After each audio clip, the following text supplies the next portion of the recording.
Balik sa mga balita, dalawang kasama ni dismiss Mayor Alice Go ang hawak na ng otoridad sa Indonesia. Makibalita tayo kay Mar Gabriel. Mar! Yes, Wedge, kinumpirma mismo ni DILG Secretary Benhur Abalos na naaresto at nakadetine ngayon sa Indonesia sina Catherine Cassandra Leong at si Sheila Gu. Ang dalawa ay pinaniniwala ang kasama ni dismissed Banban Mayor Alice Gu na lumabas sa bansa noong July 18.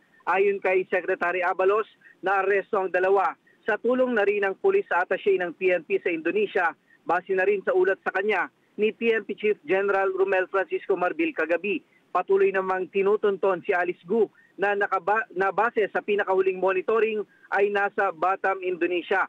Base sa impormasyon ng Presidential Anti-Organized Crime Commission, August 18 nang dumating sa Batam, Indonesia si Gu mula sa Singapore sakay ng isang ferry boat. Para sa Mata ng Agila, Mar Gabriel, matatag, matapang, matapat.